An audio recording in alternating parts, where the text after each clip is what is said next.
Hey guys, it's time for a monthly wrap up.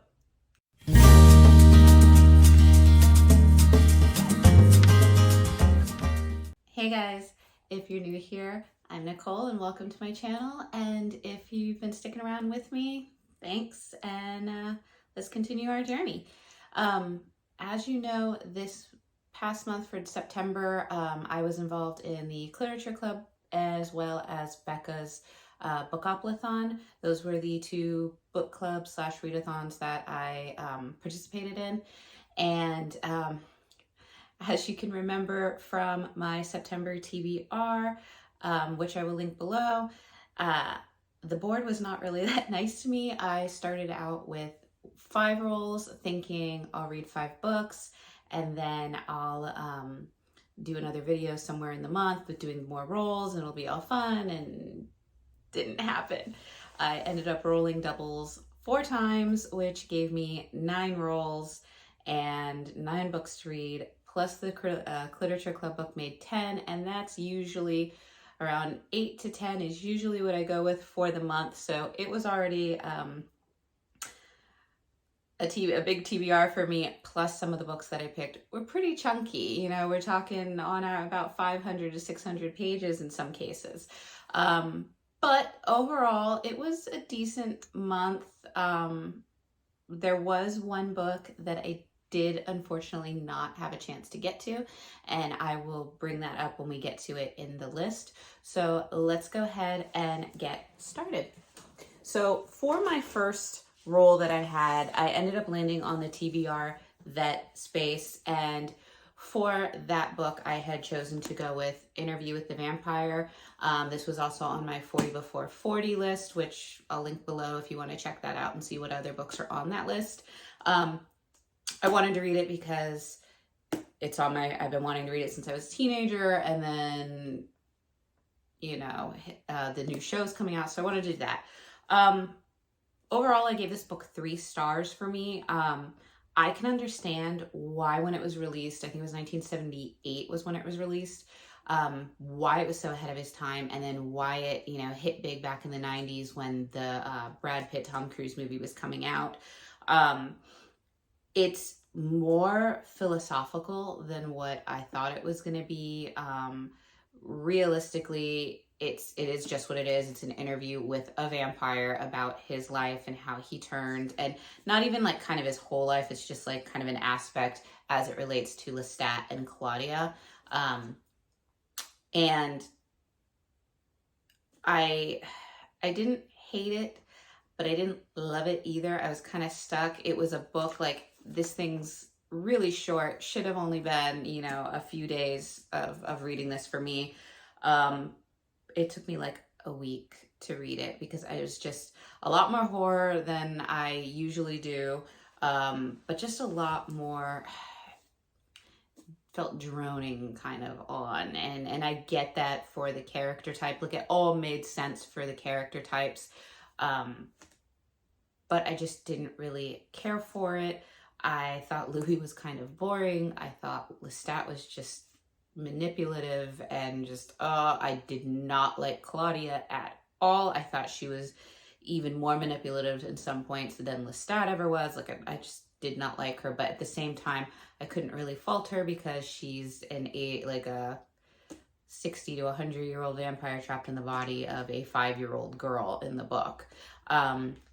So you kind of have to understand some of the things she does, but at the same point, I just kind of felt bad for Louis.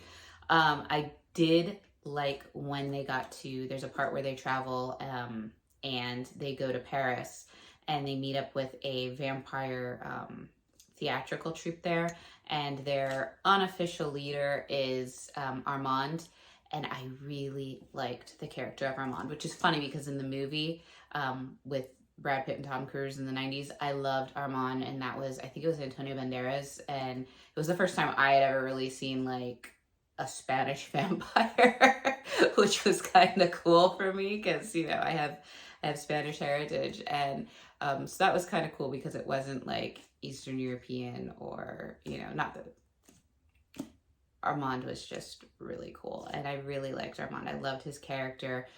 He was a lot like Louis, but with like kind of an age that went with him because he's supposed to be the oldest vampire at the time.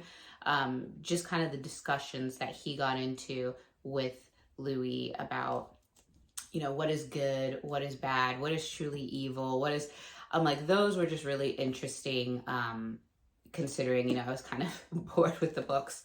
That being said, I mean, like I said, I gave it 3 stars. I understand what it was. It just wasn't what it needed to be for me to really just wow factor. I'm still going to go ahead and watch the show because I feel like the show is going to go off in a completely different direction. So I'm curious to see that. And then I'll probably post like my thoughts on a compare of the book to the 90s movie with the show that's just begun. But that might be a little bit because I do want to watch the show and get a better clearing, like more than one episode. Don't know if I'll continue with the series. I might, just because there are a lot of questions about Lestat that did not get answered, and I'm still curious. Ooh, excuse me. I'm still curious about Armand and his story because, like I said, I really did like him. So 3 stars, and we'll continue on. For my next role, I landed on Pattern and Text, which I ended up choosing The Witch's Heart. By Genevieve Gordacek. This was kind of like, if you are a fan of Circe by Madeline Miller, this is kind of something that's up your alley because this is the tale of the Norse witch Angrboda and kind of how her and her children are predestined to kind of be involved in the Ragnarok, which is kind of the apocalypse for the Norse faith and folklore, the big war between, you know, all the gods and the humans, and like everything, you know, kind of happens. But this is kind of her story, and I ended up giving this one 3 stars as well. I had read Circe, and Circe was just really, really well written, beautifully written. The language in it was beautiful. This one I felt didn't really have that, and a lot of the time you're really just reading about this relationship or lack of relationship between Loki and Angrboda. It's not until like later on that you get a little bit more understanding of what's going on there, but it didn't emote as much. Like, I didn't feel as much when I was going through this for the relationship. I didn't feel until like there is a scene where I try not to spoil it, but basically there's a scene that is kind of awful that happens between some of the gods, and then Angrboda and her children and Loki, and it's a big turning point in the book that just was kind of gut-wrenching from that part on. If you are a mom, it will hit home hard because, you know, you love your babies, and if anything happens to them, God, you just, whew. It did almost choke me up at the end. There was a little moment where I did get a little misty-eyed. So I'm like, it did tend to redeem itself. It wasn't bad. Like, if you are a fan of Norse mythology, read it. If you're a fan of witches, read it. I think it is something that does belong in, you know, your repertoire of those types of things. For me, it just wasn't as good as other books that were similar in concept. So, but it was a decent read. I think it's more about friendship, about you know, a little bit about a loving relationship and what you might want in a relationship versus what you don't. It's a lot about family bonds between her and her children, and what do you want to do to save your children? What do you do when you find out something bad might be happening to them? Can you prevent it? How do you deal with those types of things? And the sacrifices that, you know, a woman can make for those she loves. That's probably the best way that I can summarize what this book was about. But yeah, so 3 stars. I do recommend this one. Like I said, just if you're into Norse mythology, witches, you know, or just like motherhood and things like that.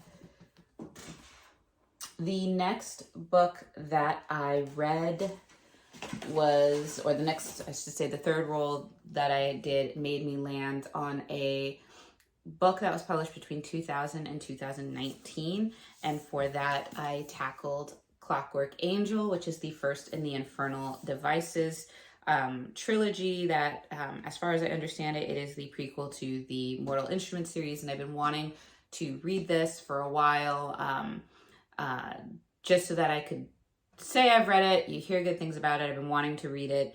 And then also so I could go back to watching the show, because I watched the movie, didn't really care for the movie, but the show was actually kind of interesting. So to kind of see how accurate it was, I'm like, well, let me pause, let me read the books, and then we'll go. I liked it. I ended up giving this one 4 stars. It was just missing a little bit more, probably in the romance department, because there is kind of this romance triangle between the main girl, Tessa, and then 2 of the shadow hunters, James and Will. And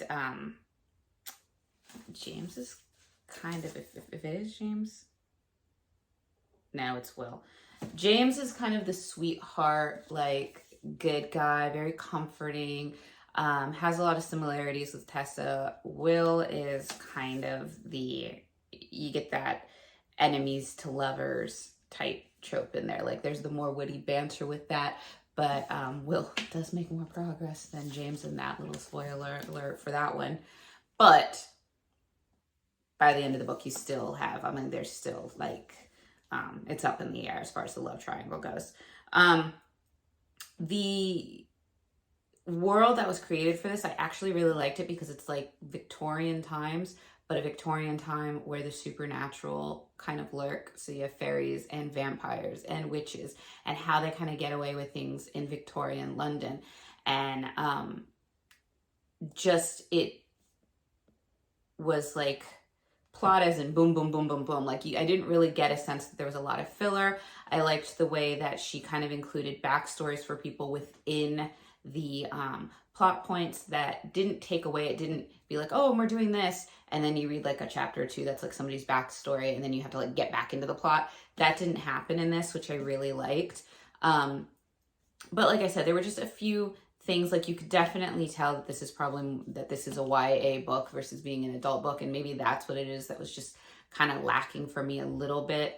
It had, some juvenile kind of themes in there, as far as there's a character that just, wants her pretty dresses and her makeup and, that kind of thing, and she just wants to get out and marry a man, and, you take it with a grain of salt, a character like that. She was very much like, oh gosh, what's the best friend in the Frog Prince, the Disney Frog Prince, and I love her, but she's the best friend that she wants to marry the prince, and she's like the Southern Belle type, and I adore her. I can't remember her name, I'm so sorry, but she kind of reminded me of that, but just with a little bit more like ego, and she's not as nice as the Disney one. She's a little bit nasty at some points and very self-centered. Tessa's very interesting, because despite all the things that are going on and how scary it would be, she's a fighter, and she also is willing to kind of sacrifice herself to save her brother who's gone missing, which is kind of her whole reason with helping the shadow hunters and finding out, aside from the fact that she has abilities that haven't really been seen. So she herself is not a shadow hunter, but she is staying with the shadow hunters and helping them in this book. So I will be interested to read the next one, which is Clockwork Prince, and continue the story, because I really did like it, and it did kind of leave off with a what's going to happen next. But it was pretty well done. Yeah. So for the 4th book, I ended up on a chance card, and my chance card was to read the book Eon. I did not get to it. I put it back on my T.B.R. shelf. I don't even see it right now. Oh, it's like all the way over there. It's a chunky one. It's like 600 pages, and I had just kept kind of putting it off towards the end, and by the end of the month, everything was just, there wasn't time for me to get to it. Not that it was bad. It was just, I think the fear factor of how chunky it was, and I wanted to get through the other things and try to see how many I could get through before tackling that one, because I had already was reading a couple chunky books. So that is the one book that I didn't get to. Like I said, it's not because it's not bad. It was chunky, not enough time. For my fifth role, I ended up reading Restless Number by KJ Sutton. It's the sequel to her Fortuna Sworn. In the Fortuna Sworn series, I read Fortuna Sworn back in August, and I really liked it. Restless Number, I really didn't, it was hit or miss. It was kind of there. I ended up giving it 3 stars. I just kept getting kind of annoyed with, like, the whole first part of the book was she was going through all the trials to free her brother, to gain the power to free her brother. And I was like, okay, that was the plot point. In this one, it didn't feel like there really was a plot point. It was kind of like dealing with the aftermath of saving her brother, and dealing with, like, lots of depression, possible thoughts of suicide, like lots of triggers. The Fortuna Sworn series is trigger heavy, so definitely make sure you check it out. The triggers out before you read, because there is a lot, especially in this one. At the beginning of Fortuna Sworn, or when I finished Fortuna Sworn, I was a huge Laurie fan, and I liked Oliver, and Coleth, who's kind of her betrothed, or her husband. I didn't really care for him. I felt like he was very absent in the first book. And in this book, I pulled around to where I really found Laurie kind of annoying, and I didn't really like him anymore. Coleth, I think, I liked him more, but I still didn't get the push to really be, Team Coleth, because there's a few things that he's holding back on, and I just let it out, Deal your cards. And I really liked Oliver. Like, I think I'm strong Team Oliver. I still don't know if he's real or if he's just existing in her dream world, but there were a few little things that might make it seem like he's a little bit more, so I'm kind of excited for that. Towards the, there was just other things that got to me. What took me out of it was that, once again, in this one, she's so concerned with her brother, everything she's doing with her brother, and her brother pretty much hates her in this, and he just wants to get, and it just came to the point where I'm like, okay, you did what you needed to do, and I understand, as an older sister myself, what you kind of want to do, but at the same time, letting them, go, because you did everything you could at this point. You got to give it either time, or you got to let them kind of do their own thing. And then, the whole part is she's wanting to watch him because he's in such a state of depression. She's worried something will go on. And then she gets a call from kind of like her family's, I don't want to say estate lawyer, but the man who handled her parents' will when they passed away. And he's asking for the proper spelling of her name because she finds out that her brother went there to kind of almost do sort of a last will and testament type of thing, and include her. And she doesn't do anything. Her brother's like, oh, I'm going to go off and meet up with some friends, which is a rarity at this point. And she gets this call that's saying, oh, he's, leaving you, blah, blah, blah, blah, blah. And I'm like, to me, that's red flag if I ever heard one of, you need to go find your brother and make sure he's not going to do anything. But she's so, at this point, oh, wait, I really want to talk to Coleth. And I'm like, wait a second, the whole book you're freaking out about your brother and you want to keep your brother safe, yet when the red flags go up, you want to talk to this, hot boy, hot guy, instead of finding your brother when something could actually be happening. So that was a little what? The feelings the relationship between her and Coleth is definitely still at a tension point, good tension. Things are starting to happen there. And I will say, towards the end, with what happened at the end, just like in the first one, there was a little bit of a cliffhanger that was yes! In this one, it was a cliffhanger that I wasn't expecting, and just what she kind of, what Fortuna kind of did at the end was very I did not think the book was going to go in this direction. Definitely something that I was like, if that was going to happen, then why didn't you just do other things throughout the film? I'm saying it feels very like I'm not giving you anything, but I don't want to give you a lot, because if I give you this, it's a huge like kind of thing that is carried throughout the first book and the second book. And so when something does happen, if I tell you what it is, it kind of ruins all the stuff before. But it was a big like just like change for her to do and for her to go through, and the way that it happened, when it could have happened so many other ways and so many other instances within the first two books. I was just surprised at what she chooses to do. Once again, I'm sorry that it's so like vague, but if you want to know, check out the book.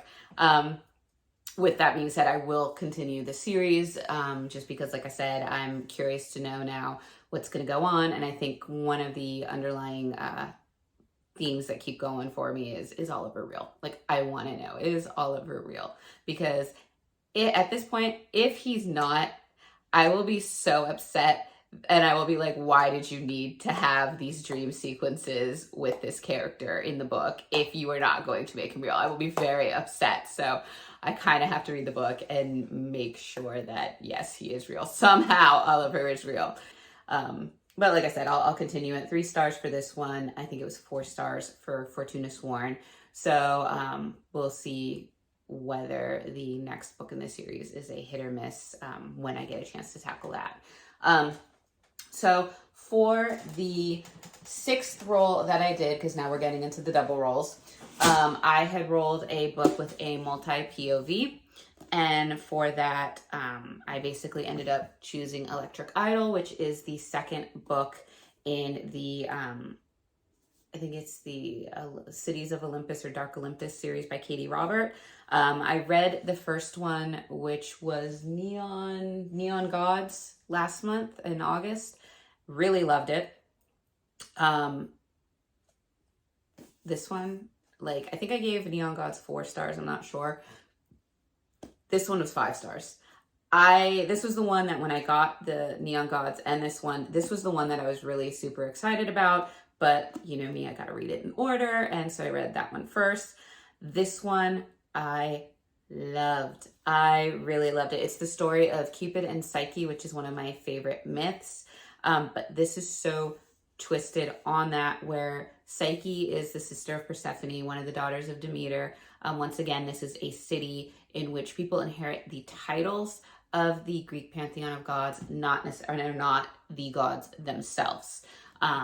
Think of it kind of like a mafia city, and each head of each family is represented by one of the 12 pantheon gods.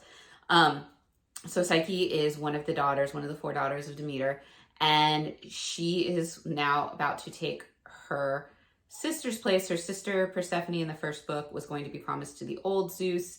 Now the new Zeus is there, and Psyche is being fit into the mix of possibly marrying this Zeus and becoming the new Hera, which she's not a fan of. Psyche is a kind of shorter, curvier girl, which I did like because real women have curves, you know.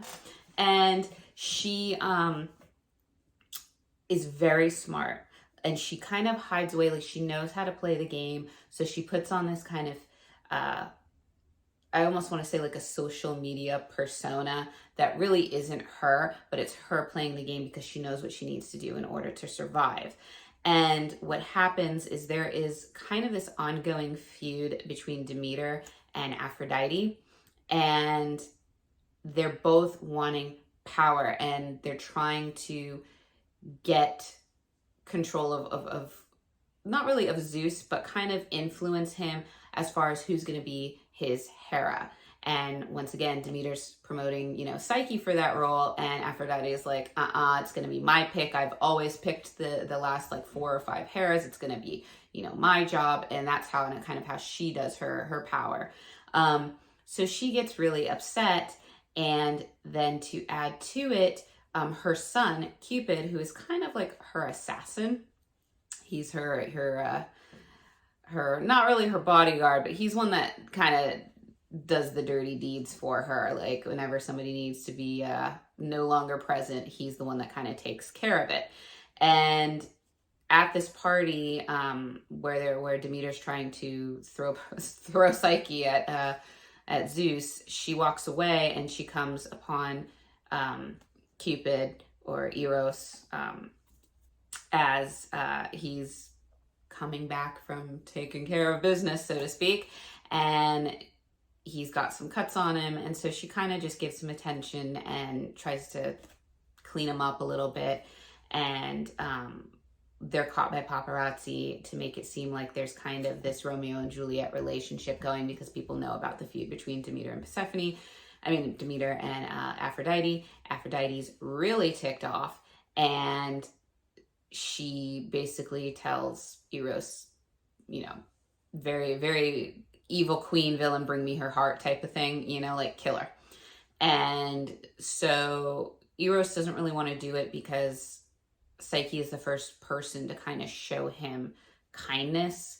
And when they're talking, like he kind of coaxes her into like this bar at the bad side of town. She thinks she's going there to kind of help him take care of the media frenzy that's like in uproar about this like relationship that they really don't have. And he's been plotting like, I'm going to lure you out and basically kill you. And when they sit down, he's already starting to fall for her. He's like, I can't, do this to her. She's too nice. She's so kind, the way that she's kind of outreaching to me to help me out. I can't do it. So he comes up with the idea of them to basically elope, to get married, and that's a way of protecting her from his mother. And so they kind of do that, and they're trying to spin the media to play the game to protect her, only you're finding out it might not be going the way that they want it to go. And on top of that, real feelings are starting to get in the way. But I really liked it. I love the relationship. I love how he sees her, because even though she's this strong, independent type of woman, and she does have like the curvy features, there are certain parts of her that are self-conscious, that are insecure about her body.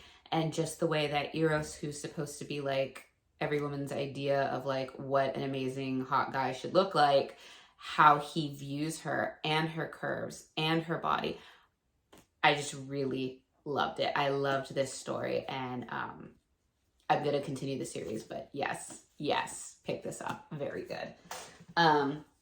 For the 7th pick, I ended up with Book with People on the cover, and I was excited. It was kind of funny, but this was one of my picks from my discount book haul that I got, and that was A Girl Walks into the Bar. This was a choose your own adventure where you're basically a girl who's supposed to go out to the bar with her friend.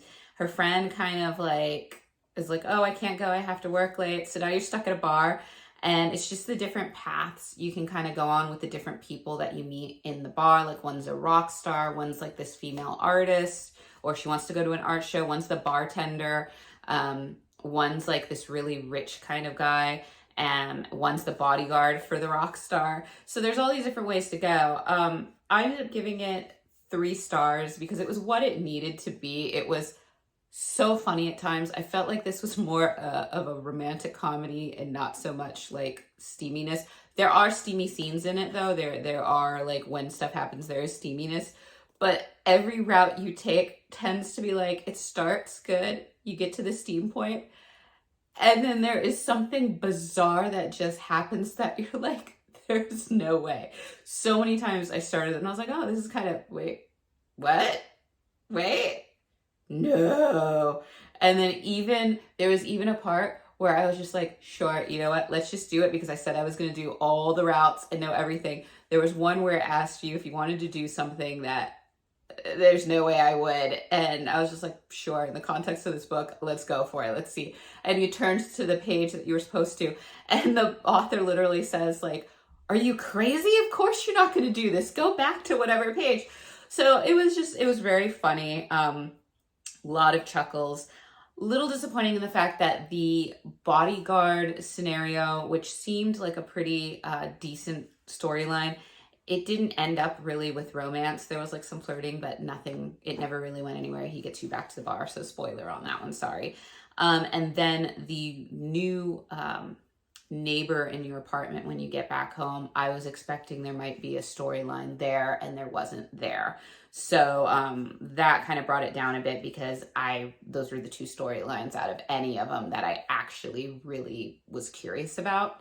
The other ones were just very kind of like out there. But the girl you're reading as, the character POV that you're given, is just some of the things that she does to I guess retaliate in those scenarios is just kind of hysterical and funny. But yeah, it was what it was. It was a choose your own adventure and a kind of romance thing. If there was another book, I mean, I see there's one, A Girl Walks Into a Wedding. Knowing what I do about this one, I don't know if I'd pick that one up, but if there was like another series by another author that maybe did a little bit similar to this, I might pick it up, because I think the idea behind it of having a romance where you choose your own adventure was pretty fun. But it just didn't carry through the way that I really wanted to. But like I said, it was funny. So that's why, with 3 stars. The 8th book that I read was for my fave trope. And I picked Something Wilder. This was my first Christina Lauren book. This one I picked because it was romance. It kind of had a second chances, like lovers to kind of enemies to lovers, because that brokenheartedness was in there. And it also had a treasure hunt. And I love anything that has to do with like treasure hunts and that kind of adventure thing. I ended up giving this one 4 stars. It fell a little short because the romance really, I felt, wasn't really there as much as I wanted it to be. It was more of just like, they had something, 10 years have gone by, they're meeting up with each other, and there's that avoidance of each other going on, even though you're kind of in a forced proximity because you got to be in this group. But it really didn't take off until I felt like maybe the 3rd part of this book, like, at least 3/4 of the way into the book is when it really started to kind of, their romance and what they were feeling started to pick up. The treasure hunt in itself also didn't really start until like 50% of the way through, and I felt like it was really rushed. I would have liked to have seen it maybe start a little bit earlier, or maybe have this book be a little bit longer, and there would have been more that maybe they did as the group, and that didn't really happen. It was kind of comical as for things like, I think this would actually make a really good movie, because there were just a lot of scenes, the characters in it, aside from the 2 main interests, which is Lily and Leo. The other kind of friends are kind of comical unto themselves. I really liked the character of Nicole, and not just because we have the same name. I just kind of liked her because she was like this tomboyish cowgirl, I don't give a, who, and she kind of like picks up on one of these guys that shows up, and he's very like down to earth, mellow, shy, like innocent types. And she just is like licking her lips to chomp at him, like, ew, new prey. And so it's just, her story was kind of funny. But it was decent. You kind of knew where things were going to go. It was very predictable as far as, were they going to get the money? Were they not going to get the money? Like find the treasure. I kind of already knew who was going to maybe like turn on them, or where the, I don't want to give away spoilers, but basically like just certain plot point twists were predictable in there, but I think they were supposed to be for this type of story. So I will pick up another Christina Lauren book because I did find it good. I'm just wondering if the romance aspect in this one was a lot tamer than maybe some of the other books that they have that are more relationship, love interest focused, rather than, I felt like the tour that becomes the treasure hunt was really the primary focus of the book, and the love and steaminess of the book was more like took a back seat. But there were some really funny scenes. There were some good characters. Like I said, I think this would make a really great movie. I would totally go and watch it. There is a very kind of steamy makeout scene in the rain, if you will, that for me, I think it put the rain kissy scene from The Notebook that everybody always raves about. It put that one to shame, you know? So, but I liked it. I did, like I said, it had the treasure hunt in there, which always kind of makes me excited. And it, like I said, some of the side characters were just really funny. So it was definitely, like I said, it was a good read, 4 stars. So the last of the rolls that I did for my doubles, we ended up with the autumn theme, which, like I said, I thought that was a really great way to end the game because we were going into autumn. And for autumn, it was just to pick something that had autumn vibes on the cover or an autumn theme to it, took place in autumn. So I ended up reading Shadow and Ember by Jennifer L. Armentrout. This is the first book in her Flesh and Fire series. I'm super excited because I already pre-ordered the second one that comes out in November. So, little spoiler on how much I enjoyed this one. This one was a 5-star read for me. I am quickly becoming a fan of Jennifer L. Armentrout. I did like her. I haven't fully finished the Blood and Ash series, but I read Blood and Ash and I really liked that. I'm curious to know if this is a prequel to the Blood and Ash series or running parallel, because there's a lot of similarities in the world of Shadow and Ember that there are in Blood and Ash. So if you know the answer to that, please let me know in the comments below. But basically in Shadow and Ember, you have a girl who's supposed to be this maiden that's, promised to the fates, or that she's chosen. And basically what it is you have the royal family, and they made a deal with the Primal of Death that he would help them with their lands and protect them from this kind of plague that was going on, and that the firstborn female of the royal family would become his consort, his wife. And lo and behold, the girl in this Seraphina, she is the firstborn girl. So she's raised to be the Primal's wife. And her family kind of holds her at a distance. She's not really fully loved by them. She kind of misses out on what it is to be a childhood, because at the same time, not only are they raising her to be the Primal's wife, they're raising her to kill him, because they think if she can kill him, she will save the land and everything. The Primal for Death comes and he rejects her. So she is now kind of really outcast. She doesn't even really get fed. Like, she's just, it's abuse. It's horrible what she's kind of going through. And she kind of ends up meeting death under kind of this guise of like investigating things going on. And they kind of have this little banter, and she starts having a relationship with this, she knows he's one of the gods, but she doesn't know that he's the Primal of Death.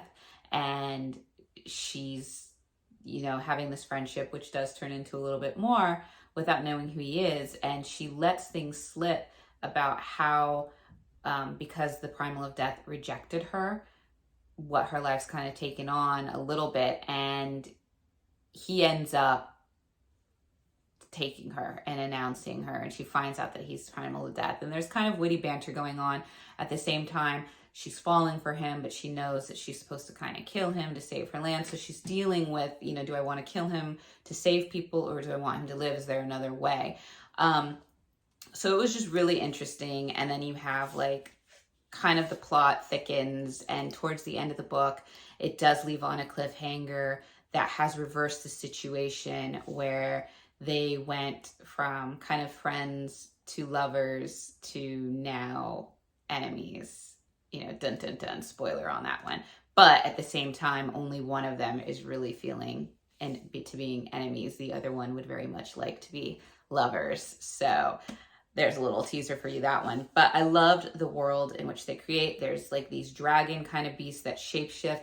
The kid dragons are the most adorable things, because they're like little kids when they're in human form, and then when they're in their little dragon forms, they act like little puppy dogs.